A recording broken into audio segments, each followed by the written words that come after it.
Selamat datang kembali. Oke, jadi beberapa waktu lalu Anda ngirimkan kami kutipan dari sebuah buku, judulnya Inovasi-ish. Betul. Dan pertanyaannya ini menarik banget ya. Kenapa sih inovasi itu rasanya eksklusif banget? Kayak cuma buat orang-orang tertentu aja. Iya, seolah-olah ada klubnya sendiri gitu ya, para jenius atau para seniman. Nah, itu dia. Jadi misi kita hari ini adalah kita mau coba bedah barang-barang nih. Kenapa banyak dari kita, mungkin termasuk Anda yang dengerin, ragu banget buat nyebut diri sendiri inovator? Dan gimana buku ini nawarin cara pandang yang lebih membumi. Betul. Kita langsung aja deh ke contoh yang ada di buku ini. Karena ini kena banyak. Penulisnya tuh sering mulai lokakarya dengan satu pertanyaan simpel. Oh, yang angkat tangan itu ya? Iya. Dia tanya, angkat tangan kalau Anda seorang inovator. Padahal ruangannya itu isinya para profesional hebat semua. Tapi coba tebak. Paling sedikit banget yang angkat tangan. Kurang dari 10%. Hampir selalu begitu. Nah, fenomena inilah yang di buku disebut sebagai keraguan inovasi. Tepat sekali. Dan ini menariknya bukan cuma soal kurang pede biasa. Buku ini bilang kalau keraguan itu akarnya spesifik banget. Ada 3 penghalang psikologis yang bikin kita mikir, inovasi bukan buat saya. Oke, ini intinya. Ayo kita bedah satu-satu.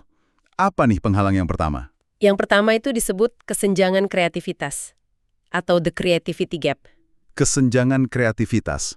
Iya, ini adalah mitos yang, udah mendarah daging banget. Mitos kalau kreativitas itu bakat lahir. Jadi Anda entah terlahir kreatif, atau ya udah nggak sama sekali. Dan banyak yang percaya itu ya? Banyak banget. Buku ini ngutip survei, lebih dari 90% orang dewasa di Amerika Serikat percaya sama hal ini. 90%. Wow. Itu kayaknya yang paling sering kita dengar ya, orang bilang, aduh saya tuh nggak ada kreatif-kreatifnya sama sekali. Seolah-olah itu fakta biologis gitu. Persis. Dan keyakinan itu langsung nyambung ke pemikiran, oke, karena saya nggak kreatif, berarti saya nggak bisa berinovasi. Itu penghalang pertama. Oke. Lalu yang kedua? Yang kedua itu mitologi inovasi. Nah, ini gambaran yang sering kita lihat di media. Saya tahu nih. Kantor-kantor keren yang ada beanbag-nya. Haha, iya. Dinding penuh sticky notes warna-warni, ada printer 3D, terus sesi brainstorming yang seru sampai malam. Mitologi sticky notes. Seolah-olah kalau kita nempelin kertas warna-warni yang cukup, ide brilian bakal muncul gitu aja. Betul. Gambaran yang sangat glamour. Padahal, kata buku ini, inovasi yang beneran itu seringnya berantakan. Berantakan gimana maksudnya? Prosesnya lambat, bikin frustrasi, dan seringnya itu hasil dari tes kecil-kecilan berulang kali. Bukan satu momen aha yang dramatis. Mitologi ini bikin inovasi kelihatan gampang, jadi pas kita coba dan susah, kita langsung mikir, wah saya gagal. Oke, jadi pertama kita merasa nggak punya bakatnya, kedua kita merasa nggak cocok sama citra glamornya, apa yang ketiga? Katanya ini yang paling menarik. Betul. Yang ketiga ini kewaspadaan kognitif atau cognitive quotient. Ini lebih dalam karena nyangkut ke cara kerja otak kita. Oke. Jadi otak manusia itu kan secara alami berevolusi untuk cari aman. Menghindari resiko, menghindari ketidakpastian. Itu kan mekanisme bertahan hidup ya? Tepat. Kalau nenek moyang kita dengar suara di semak-semak, kan lebih aman nganggap itu macan daripada buah jatuh. Masuk akal. Jadi otak kita secara default milih jalur yang udah dikenal. Benar. Nah, naluri buat melindungi diri inilah yang tanpa sadar ngerem kita buat ambil risiko. Padahal inovasi itu kan intinya jalan ke tempat yang nggak diketahui. Otak kita jadi nggak nyaman. Nah, di buku ini ada contoh yang kuat banget soal ini kan? Yang tentang Kodak. Bisa ceritain sedikit? Oh, itu studi kasus klasik.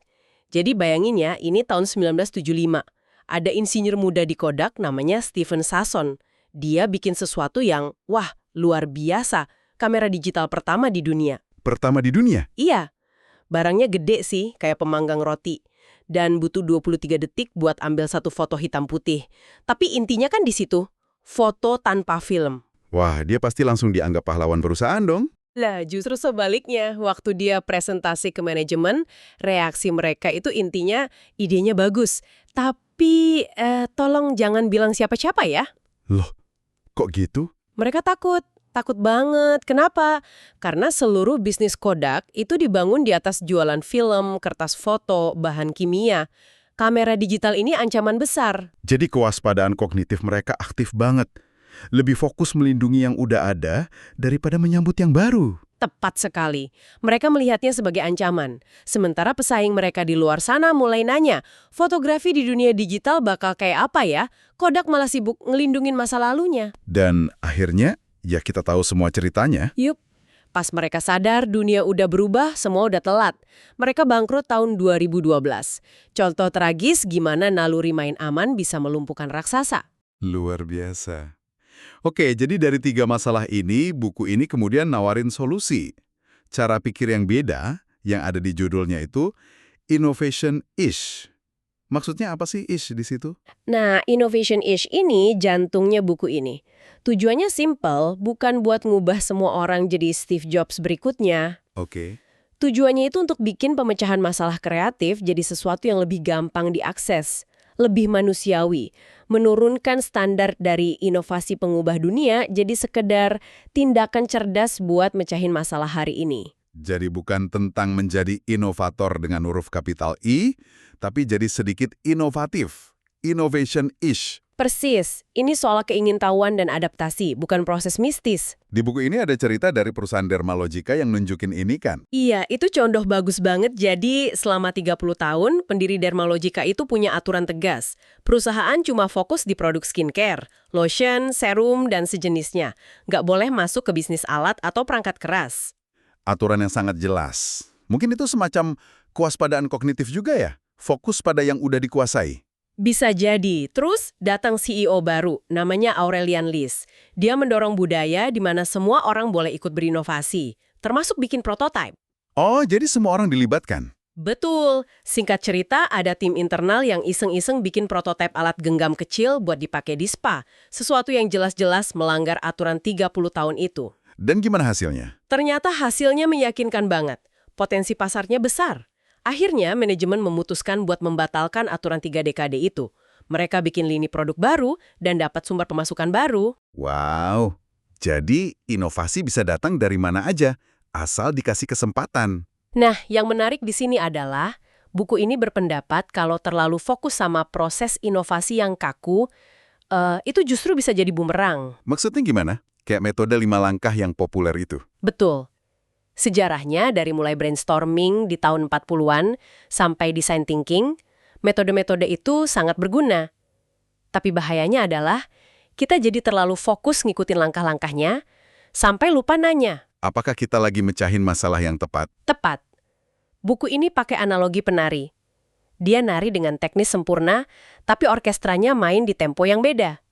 Penampilannya gagal karena dia nggak adaptasi. Inovasi yang sukses itu menempatkan manusia di pusatnya, bukan daftar periksa. Oke, jadi kalau bukan proses yang kaku, panduannya apa dong? Buku ini ngenalin ide kompas innovation-ish. Benar, bayanginnya kompas bukan peta. Peta kan ngasih rute pasti, langkah demi langkah. Kalau kompas cuma ngasih arah. Betul, kompas ini punya 3 elemen. Pertama, pola pikir atau mindset. Itu lensa yang kita pakai buat lihat tantangan. Kedua, langkah atau moves, tindakan nyata sekecil apapun. Dan yang ketiga? Yang ketiga, metakognisi, kemampuan buat berhenti sejenak dan mikirin cara kita mikir, biar bisa milih pola pikir dan langkah yang tepat. Jadi ini semacam perangkat mental ya, bukan resep. Tepat. Dan salah satu ide kuncinya adalah fokus pada roof shots, bukan moon shots. Oke, moonshots itu kan inovasi yang gede banget ya, kayak internet atau iPhone. Betul. Menginspirasi, tapi juga bikin minder. Kebanyakan dari kita kan nggak kerja di proyek kayak gitu. Iya, bener. Nah, roof shots ini inovasi yang lebih kecil dan praktis. Tujuannya bukan ke bulan, tapi benerin atap yang bocor. Suka banget analoginya. Ada contohnya? Contohnya fitur Netflix, apakah Anda masih menonton? Itu kan bukan teknologi canggih, tapi itu solusi cerdas buat masalah nyata. Orang ketiduran, kuota internet habis.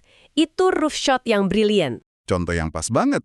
Oke, jadi kompas ini bantu kita fokus ke roof shots itu. Coba, kita ambil satu contoh pola pikir dari buku ini. Mana yang paling penting? Salah satu yang paling dasar adalah pola pikir interaksi, atau interactions mindset. Idenya simple banget. Gimana tuh? Inovasi terbaik itu jarang lahir di ruang rapat. Inovasi lahir dari interaksi langsung dengan dunia nyata, dengan orang-orang yang mau kita bantu. Intinya, keluar dari kantor, amati, dan belajar. Wah, ini ngingetin saya sama cerita para eksekutif rantai pasok di buku itu. Mereka ini contoh sempurna dari jebakan mendesain sesuatu di dalam gelembung mereka sendiri. Tepat sekali. Jadi ceritanya para eksekutif ini rapat berminggu-minggu, ngerancang prosedur keamanan baru buat lacak kontainer. Di atas kertas, sistem mereka itu sempurna, efisien, aman. Di atas kertas semuanya selalu kelihatan sempurna ya. Hah, iya kan? Terus mereka kunjungan lapangan. Mereka berdiri di dok pemuatan dan kaget ngelihat manajer di sana dengan sengaja ngelanggar aturan utama mereka. Dilanggar gimana? Manajer itu ngelepas segel keamanan kontainer sebelum waktunya, sesuatu yang seharusnya nggak boleh. Wah, reaksi pertama mereka pasti, ini orang nggak ngikutin aturan. Pasti, mereka samperin buat negur. Tapi pas ditanya, manajer itu ngejelasin dengan tenang. Proses resmi yang mereka bikin, nyatat nomor segel manual di papan klip sambil kerja di dok yang sibuk, itu malah bikin banyak salah catat. Oh, jadi prosesnya malah menyusahkan. Betul.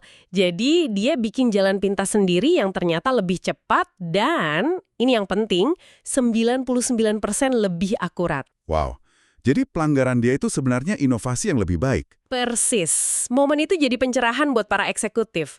Mereka sadar udah bikin solusi teoretis yang sempurna tanpa pernah ngobrol sama satu orang pun yang ngejalaninya di lapangan. Itulah kekuatan pola pikir interaksi. Oke, jadi setelah kita bongkar semua ini, apa artinya buat Anda yang mendengarkan? Apa inti yang bisa kita bawa pulang dari buku ini? Menurut saya ada dua hal utama. Pertama, perasaan keraguan inovasi yang mungkin Anda rasain itu nyata, umum, dan bukan salah Anda. Itu penting banget. Iya, perasaan itu ada karena mitos dan cara kerja otak kita. Itu bukan tanda Anda nggak mampu, itu tanda Anda manusia. Itu melegakan banget. Oke, lalu yang kedua? Dan yang kedua, inovasi itu nggak harus lompatan raksasa.